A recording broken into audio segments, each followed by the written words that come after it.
इतिहास की किताबों में हम अक्सर सिर्फ युद्धों और राजाओं की ही कहानियां पढ़ते हैं, है ना? लेकिन आज के इस विश्लेषण में हम कुछ अलग करने वाले हैं। हम उन अदृश्य पर्यावरणीय और समाजशास्त्रीय ताकतों को उजागर करेंगे जिन्होंने असल में मंगोल साम्राज्य और आधुनिक मंगोलिया की नींव रखी। देखिए, ये सिर्फ तलवारों और घोड़ों की घिसी-पिटी कहानी नहीं है, बल्कि जलवायु, व्यापार और महिलाओं के अदम्य नेतृत्व की एक बहुत ही दिलचस्प और जटिल गाथा है। तो चलिए, बिना किसी देरी के शुरू करते हैं। जरा इस नंबर पर गौर कीजिए, 22%। सुनने में शायद एक साधारण सा नंबर लगे, लेकिन एक समय में मंगोल साम्राज्य ने हमारी पूरी पृथ्वी के 22% हिस्से पर विजय प्राप्त कर ली थी। सच में, यह मानव इतिहास का सबसे बड़ा लगातार फैला हुआ साम्राज्य था। अब सोचने वाली बात यह है कि इतने बड़े पैमाने पर विजय, क्या ये सिर्फ सैन्य शक्ति से हासिल की जा सकती है? बिल्कुल नहीं। इसके पीछे कुछ बहुत ही गहरे कारण थे, जिन्हें अक्सर इतिहास के पन्नों में नजरअंदाज कर दिया जाता है। अगर हम ऐतिहासिक रूढ़ियों की बात करें, तो अक्सर एक ऐसी छवि पेश की जाती है कि मंगोल बस परजीवी खानाबदोश थे, जिनका काम सिर्फ बिना सोचे समझे विनाश करना था। लेकिन अगर हम आधुनिक ऐतिहासिक शोध की तरफ देखें, तो एक बिल्कुल ही अलग तस्वीर सामने आती है। असल में वे अत्यधिक अनुकूलनीय और बहुत ही जटिल राजनीतिक कर्ता थे। वे सिर्फ लड़ना ही नहीं, बल्कि व्यापार, कूटनीति और बुनियादी ढांचे का निर्माण करना भी बखूबी जानते थे। तो आज हम किन चीजों पर बात करने वाले हैं? सबसे पहले साम्राज्य के छिपे हुए निर्माता, फिर जलवायु, वाणिज्य और विजय। इसके बाद हम रानियों को इतिहास से मिटाने की घटना पर नजर डालेंगे, सदियों के कब्जे को समझेंगे, आधुनिक लोकतांत्रिक परिवर्तन को देखेंगे और अंत में समकालीन मंगोलियाई महिला की स्थिति पर बात करेंगे। ये पूरा सफर हमें दिखाएगा कि कैसे पर्यावरण विज्ञान और महिला नेतृत्व एक ही धागे में बंधे हुए हैं। चलिए अपने पहले भाग की ओर बढ़ते हैं, साम्राज्य के छिपे हुए निर्माता। मंगोलिया की राजधानी में कैपिटल बिल्डिंग की सीढ़ियों पर चंगेज खान की ये भव्य मूर्ति स्थापित है। आज उन्हें सिर्फ एक क्रूर योद्धा के रूप में याद नहीं किया जाता, बल्कि एक बहुत ही महान कानून निर्माता के रूप में उनका सम्मान होता है। आपको पता है, उन्होंने इख-ज़साग नाम का पहला मंगोल कानून बनाया था। उनका साफ मानना था कि किसी भी समाज में वफादारी और बहादुरी का महत्व ऊंचे खानदान में जन्म लेने से कहीं ज्यादा होता है। और पहाड़ पर उकेरी गई उनकी ये विशाल छवि उनकी व्यापक विरासत की याद दिलाती है। उन्होंने एक ऐसा सिस्टम बनाया था जिसने व्यापार को बहुत आसान कर दिया। इसे आप आज के अंतर्राष्ट्रीय मुक्त व्यापार क्षेत्रों या फ्री ट्रेड जोन्स का एक शुरुआती रूप कह सकते हैं। और सबसे दिलचस्प बात, उन्होंने धार्मिक स्वतंत्रता को बहुत सख्ती से लागू किया, क्योंकि उनका मानना था कि धार्मिक असहिष्णुता से समाज में सिर्फ हिंसा ही फैलती है। अब जरा 130 फुट की इस विशाल स्टेनलेस स्टील की मूर्ति को देखिए।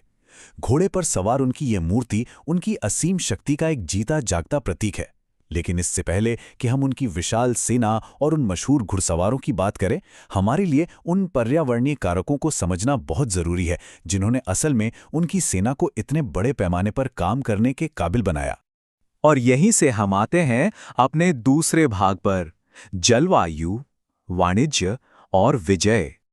ये समझना वाकई बहुत दिलचस्प है कि कैसे मौसम और सैन्य रणनीतियां आपस में जुड़ी हुई थीं। देखिए, 13वीं सदी के मंगोल प्लूवियल यानी भारी बारिश के दौर ने बहुत ही हरे भरे चरागाह बनाए, जिससे उनकी सेना का अभूतपूर्व विस्तार हुआ। लेकिन मौसम हमेशा मेहरबान नहीं था। 1242 की भयानक ठंड ने उनकी सेना को हंगरी से पीछे हटने पर मजबूर कर दिया। और फिर 1260 में चरागाहों की कमी की वजह से एन जलूत के युद्ध में उन्हें हार का सामना करना पड़ा। तो असल में जलवायु ने ही उनके तेज विकास और रणनीतिक वापसी दोनों को पूरी तरह से तय किया था। अब मैं आपको एक ऐसा आंकड़ा बताने वाला हूं जो सच में आपके होश उड़ा देगा। 70 करोड़ टन। जी हां, शोध से पता चलता है कि मंगोल आक्रमणों के कारण बड़े पैमाने पर खेती वाली जमीनें खाली हो गई थीं। और फिर क्या हुआ? इन खाली जमीनों पर घने जंगल उगाए, जिन्होंने वातावरण से इतनी बड़ी मात्रा में कार्बन सोख लिया। इस विशाल कार्बन सिंक ने उस समय लिटरली पूरे पृथ्वी के तापमान को ठंडा कर दिया था। सोचिए, मानव इतिहास और जलवायु परिवर्तन किस तरह इतने अप्रत्याशित रूप से आपस में जुड़े हो सकते हैं। अब हम पर्यावरण से हटकर लोगों की बात करते हैं। हमारा तीसरा भाग है रानियों को इतिहास से मिटाना। प्रसिद्ध विद्वान जैक वेदरफोर्ड का ये उद्धरण अपने आप में बहुत कुछ कहता है। चंगेज खान ने अपनी बेटियों को कभी भी सिर्फ राजनीतिक मोहरों की तरह इस्तेमाल नहीं किया। इसके बजाय उन्होंने उन्हें सेना की कमान सौंपी और विशाल क्षेत्रों पर राज करने के लिए आगे बढ़ाया। इस तरह उन्होंने अपने समाज में महिलाओं के लिए एक बेहद मजबूत और सम्मानजनक भूमिका सुनिश्चित की। ऐसा इतिहास में पहले कभी नहीं हुआ था। लेकिन जैसा कि हम जानते हैं, इतिहास हमेशा एक सीधी रेखा में नहीं चलता। चंगेज़ खान की मौत के बाद उनके बेटे ओगदी खान की शासन में एक बहुत ही दुखद और हिंसक पितृसत्तात्मक बदलाव आया। महिला नेताओं की बेरहमी से हत्या कर दी गई और उनके योगदान को बड़ी ही चालाकी से इतिहास के पन्नों से मिटा दिया गया। ये एक ऐसा दौर था जब महिलाओं को सत्ता से पूरी तरह बाहर करने की कोशिश की गई। पर अच्छी बात यह है कि वो साहस कभी पूरी तरह मरा नहीं। सदियों बाद रानी मंदुहाई दवाइज जैसी शक्तिशाली नेता उभर कर सामने आईं। जब मंगोल साम्राज्य बिखर रहा था तो उन्होंने अपनी सेना का आत्मसमर्पण करने से साफ इनकार कर दिया। वे विदेशी दुश्मनों के खिलाफ मजबूती से डटी रहीं और अपनी बेहतरीन रणनीतियों से उन्होंने पूरे साम्राज्य को फिर से एकजुट कर दिया। ये रानी मंदुहाई की दृढ़ता की एक बेहद प्रेरक ऐतिहासिक कहानी है। तो आइए अब इतिहास के उस दौर में चलते हैं। भाग 4, सदियों का कब्जा। यहाँ पर इतिहास के दो अलग अलग कब्जों की तुलना करना काफी जरूरी हो जाता है। मंचू के नेतृत्व वाले किंग राजवंश के दौरान धार्मिक बदलावों की वजह से बहुत से पुरुष भिक्षुक बन गए। नतीजा ये हुआ कि सिंगल मदर्स यानी एकल माताएं ही अपने परिवारों को पालने वाली मुख्य प्रदाता बन गई। इसके उलट अगर हम 20वीं सदी के सोवियत कब्जे को देखें तो उसने समाज में एक अलग बदलाव लाया। वहां पुरुषों और महिलाओं दोनों के लिए समान वेतन और कार्यस्थिति स्थापित की गई, जो आज भी मंगोलियाई कानून का एक अहम हिस्सा है। और अब बात करते हैं आधुनिक युग की। भाग 5, आधुनिक लोकतांत्रिक परिवर्तन। साल 1990 का समय बहुत ही अहम था। जब शांतिपूर्ण विरोध प्रदर्शनों ने कम्युनिस्ट शासन को उखाड़ फेंका तो देश एक भयानक आर्थिक संकट में फंस गया। ऐसे मुश्किल वक्त में महिलाएं ही एक बार फिर स्थिरता लाने के लिए आगे आईं। उन्होंने इस नए लोकतंत्र को बचाने के लिए जमीनी स्तर पर ढेरों गैर सरकारी संगठनों यानी एनजीओ का निर्माण किया। और इससे भी बड़ी बात, उन्होंने अपने बच्चों के लिए विदेशी छात्रवृत्तियां ढूंढी और सुनिश्चित की ताकि उनकी अगली पीढ़ी देश का दोबारा निर्माण कर सके। चलिए अब आगे बढ़ते हैं और देखते हैं कि ये सब आज के समय में कैसे जुड़ता है। भाग 6, समकालीन मंगोलियाई महिला। आज के समय के आंकड़े सच में बहुत दिलचस्प हैं। आज महिलाएं मंगोलिया के कामकाजी आबादी के आधे से भी ज्यादा हिस्से का प्रतिनिधित्व करती हैं।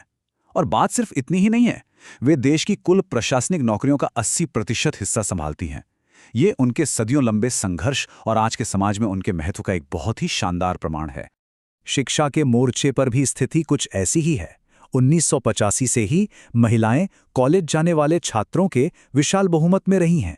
आज लगभग 63% विश्वविद्यालय के छात्र महिलाएं हैं। इसका सीधा सा मतलब यह है कि देश के बौद्धिक विकास और भविष्य की दिशा तय करने में महिलाएं एक बहुत ही बड़ी और प्रमुख शक्ति बन चुकी हैं। और ये सब इसलिए मुमकिन हो पाया है क्योंकि मंगोलियाई संस्कृति में मातृत्व को बहुत गहरा सम्मान दिया जाता है। इस सांस्कृतिक सम्मान को कड़े कानूनों का भी पूरा साथ मिलता है। उदाहरण के लिए वहां 120 दिनों का सवेतन मातृत्व अवकाश यानी पेड मैटरनिटी लीव दी जाती है। पश्चिमी देशों के कई मानदंडों के बिल्कुल उलट, जहां मातृत्व अवकाश पाना आज भी एक संघर्ष हो सकता है, मंगोलिया में ये एक मूलभूत अधिकार और प्राथमिकता है।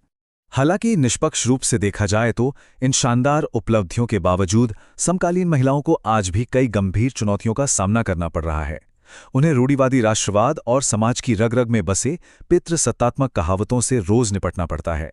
कार्यस्थल की जिम्मेदारियां और परिवार संभालने का दोहरा बोझ आज भी वहां की कई महिलाओं के लिए एक बहुत बड़ी चुनौती बना हुआ है। तो इस पूरे विश्लेषण के बाद हम एक बहुत ही गहरे सवाल पर आकर रुकते हैं। मंगोलिया का इतिहास सिर्फ बीते कल की कहानी नहीं है, बल्कि ये लचीलेपन, पर्यावरणीय अनुकूलन और महिलाओं की अदम्य शक्ति का एक शानदार उदाहरण है। सवाल ये है